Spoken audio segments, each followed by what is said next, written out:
All right. Thanks, everybody. I think the organization put out a statement last night regarding the incident that happened in the clubhouse yesterday. I wanted to make sure I made myself available. I diverted my plans, came back down here to Philadelphia to join the team. I met with Mickey Callaway this afternoon. I met with Jason Vargas, and then collectively we met as a team. As the statement said last night, the Mets organization does not condone the behavior that took place yesterday. We are committed to trying to create a healthy work environment for everybody that works in the game. That includes the players, the coaches, the media, and everybody else.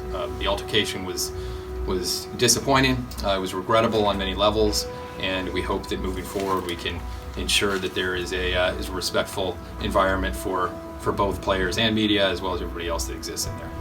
We have taken action, and we as an organization have decided to fine both Mickey and Jason for their roles in the incident.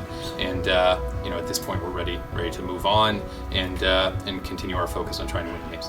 How does the team move on from this, put this behind them?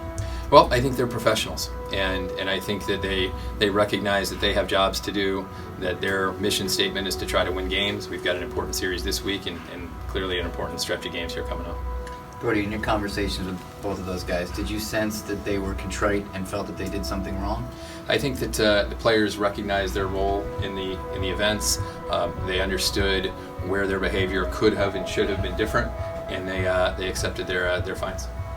Did you consider suspensions or anything more serious? I think that to weigh in on what we consider doing would be inappropriate, given that we decided to take action. So I'll let the action speak for itself. Going forward, how, in preventing incidents like this from happening, what can be put in place in order to help prevent that? Well, I think first, ongoing communication between management, players, and coaches to understand what is acceptable.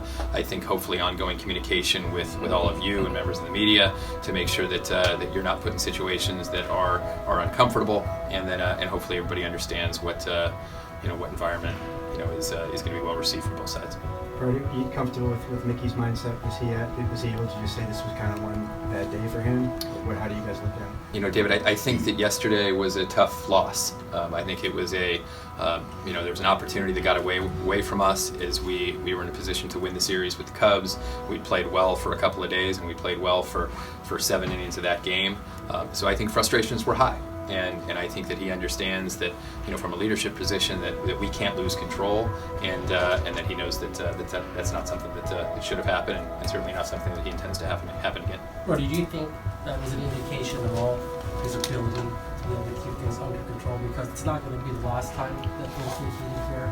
It's the nature of baseball. So I guess is your confidence level still the same that he can handle the ups and downs of being in that job? My confidence remains the same in Mickey's ability to do his job. It doesn't shake it at all to have such a public incident that way. My confidence remains the same that Mickey is capable of doing this job, and we will support him in doing so. And the Mets heard from Major League Baseball, and are you expecting them to issue any discipline? We've been in touch with Major League Baseball. We've been in communication, and they know the action that we've taken, and I anticipate that being the only action that's taken. Brodie, since this was part of what started the conversation yesterday, if you will, I mean, fairly or unfairly, there seems to be a narrative among a lot of Mets fans that Mickey does what he's told to do in all aspects. How would you respond to that? I'm not sure what you're referring to specifically. Basically, he does what you tell him to do. Well, I think that this organization is about teamwork. It's about collaboration. Mickey has the freedom and the ability and the trust to manage the game on an everyday basis, and any belief otherwise would be unfair and untrue. Does he have the freedom to put Edwin Diaz in the 8th inning? He does.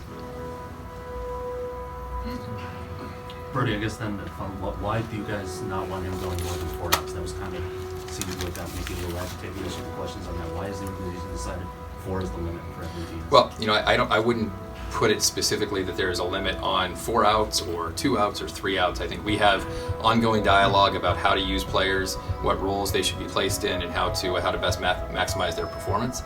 There are a variety of different variables that go into those decisions, and I think we'll keep our plans and our organizational efforts, behind closed doors. Okay, very good. Brodie, thank you.